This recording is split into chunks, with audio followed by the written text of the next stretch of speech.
একজন মন্ত্রী যখন কোনো কথা বলে বা কোনো বক্তব্য রাখে, বিশেষ করে পার্লামেন্টের মধ্যে লোকসভার ভিতরে, তার হাতে তথ্য নিয়ে বক্তব্য রাখা উচিত। আমি সে কারণে বলেছিলাম যে শ্বেতপত্রটা উনি প্রকাশ করবেন। তখন তিনি বাজেট টেবিল করার পর বলেছিলেন যে 10 বছর ধরে বাংলায় আমরা অনেক হাজার হাজার কোটি টাকা দিয়েছি, কিন্তু বাংলার সরকার সেই টাকাগুলো সঠিকভাবে ব্যবহার করতে পারেনি। আমি একটা ছোট্ট প্রশ্ন নির্মলা সীতারামনকে করেছিলাম সেদিনকে, যে 2021-এ বাংলায় মুখ থুবড়ে পড়ার পরে, বাংলায় হারার পরে আপনি আবাস যোজনা এবং 100 দিনের কাজে কত টাকা 2021-22 অর্থবর্ষ, 22-23 অর্থবর্ষ, 23-24 অর্থবর্ষ বাংলাকে দিয়েছেন, রাজ্য সরকারকে দিয়েছেন, বাংলার মানুষের জন্য পাঠিয়েছেন? আপনি শ্বেতপত্র প্রকাশ করে প্রমাণ করুন। হাউসে আমরা ছিলাম, আমরা ভেবেছিলাম হয়তো সত্যিই উনি শ্বেতপত্র প্রকাশ করবেন।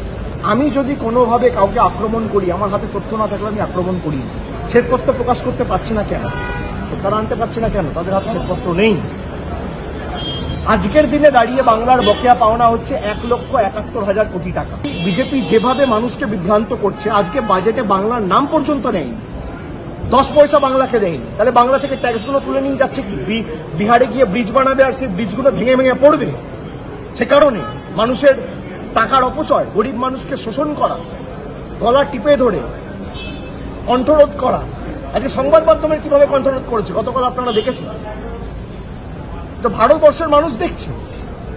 আমি আপনাদের সকলকে অনুরোধ করব, এবং এই যে 12 জন বিজেপির এমপি রয়েছে, যাদেরকে বাংলার মানুষ ভোট দিয়ে নির্বাচিত করেছে, তাদেরকে জিজ্ঞেস করব যে বিজেপির একটা এমপি যদি একটা চিঠি লিখতে পারে অর্থমন্ত্রীকে বা পঞ্চায়েত মন্ত্রীকে বা গ্রামোন্নয়ন দপ্তরের ভারপ্রাপ্ত মন্ত্রী বা প্রতিমন্ত্রীকে, যে 21-22, 22-23, 23-24 100 দিনের কাজ আর আবাস যোজনায় বাংলাকে ক পয়সা দিয়েছে তার শ্বেতপত্র প্রকাশ করে আমি কুর্নিশ জানাবো।